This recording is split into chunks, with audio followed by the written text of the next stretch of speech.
家好，呢個咧就係繼續之前咧《The House of Rothschild》咧嘅第二段嚟嘅。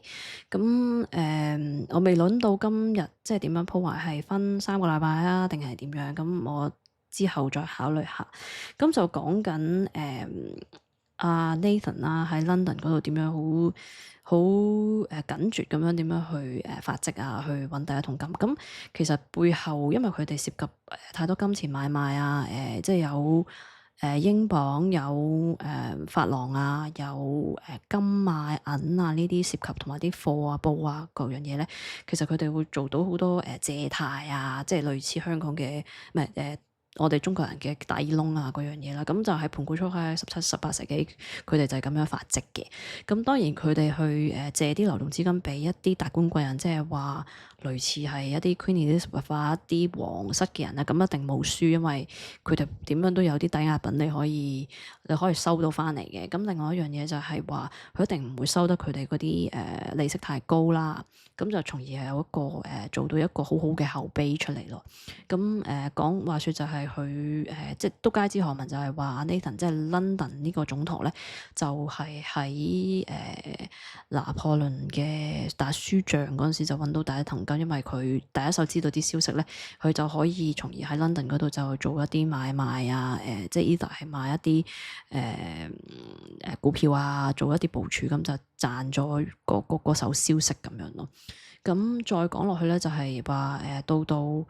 我諗我 fast forward 少少啦，我好鼓勵大家去睇呢本書，但係呢本書係真係需要 take some time，因為都有涉及一啲歷史嘅。咁我純粹係想知道其實一個家族點樣，尤其是啲 Jewish 佢哋點樣去揾錢咁樣。咁啱啱都講過啦，就係佢哋嘅家族係比較united 啦，比較即係 brotherly，係有一個共通點去保護屋企人嘅利益啊嗰樣嘢。咁佢哋亦都真係好聰明，即係我諗喺計數方面，佢哋更加係有個優勢啦。咁跟住就係講之後嗰幾年咧，就係每個總舵，即係譬如Frankfurt 啊、London 啊，佢哋各自係 trade 緊啲消息，咁自己有自己個 books。咁如果大家唔夠錢嘅時候，咁就另外一個總舵就會撥啲錢俾佢咁樣。咁就3個其實即係壟斷緊唔同國家嘅一啲即係歐盟啦，而家嘅歐盟啦，唔同國家嘅一啲重要資料啊，仲要一啲錢啊嗰樣嘢。咁佢哋都有啲唔同嘅competitor 嘅，咁所以佢哋都有一個 strategy，就係話會charge 啲人唔係咁高息，就係做出一個口碑出嚟咯。咁當然喺新聞上邊或者喺一個世俗嘅眼光上邊咧，就係唔係好睇好佢哋。第一來就因為佢哋係 Jewish 啦，咁大家應該普遍知道佢無論係英國或者係Germany 呢啲德國嘅國家，應該都係信奉呢個 Catholic 個比重比較多。咁對佢哋嚟講，喺 Frankfurt 嘅屋企人啊，係好多掣肘，即係佢哋可能 even 揾到錢，其實佢哋買唔到地啊，買唔到樓啊，因為嗰個 government 係唔俾猶太人去 own 呢一啲 ownership 啦。咁去到 London 咧，佢哋如果好似去到好後期先會去自己去置一啲物業啊，置一啲country house 啊，呢啲係純粹可能為咗保值啊嗰樣嘢咁樣。咁講到話Nathan 即係London 嗰個總舵，咁其實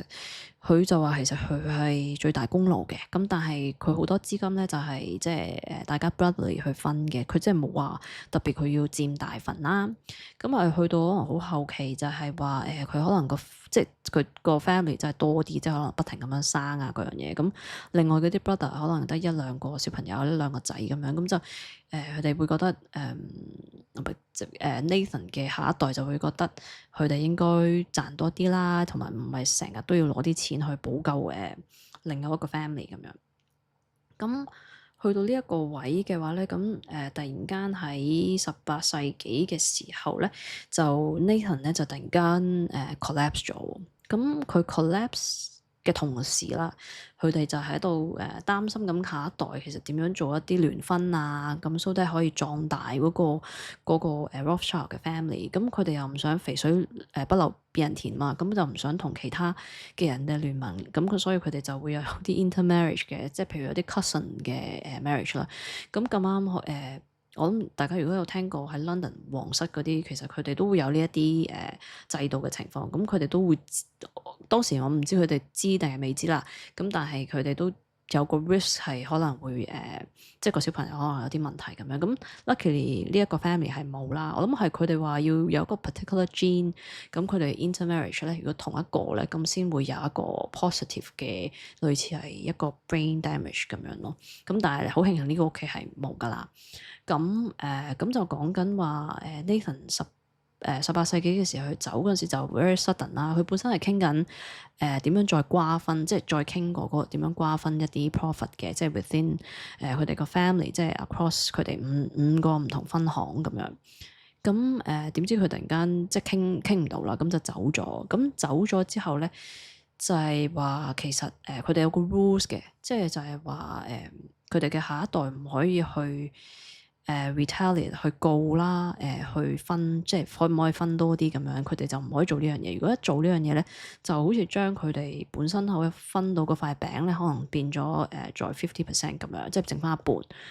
咁即係 no matter 究竟你會贏啊定係輸，但係佢總之就會食你一半，另外一半咧就會捐咗俾其他嗰啲族人咁樣。咁所以佢哋就唔會做呢樣嘢咁樣。咁再講下佢就係佢 Nathan 下低其實有三個仔嘅都，咁大嘅仔就係叫 Lionel 啦，第二嗰個我唔記得係叫咩，第三個好似都係叫 Nathan 咁樣。咁佢哋仲有一個叫做叔仔，咁就叔仔就好似好幫佢哋，因為佢哋between 即係 Nathan 同埋 James 其實都有一個大嘅 age 嘅，咁變咗佢嗰啲生出嚟嘅仔同嗰個叔仔咧，就其實比較 close 啲，咁一路都有啲書信來往，就話佢好睇好佢哋啲仔啊，叫佢得閒嚟陪下去做嘢啊嗰樣嘢。咁去到呢個位咧，其實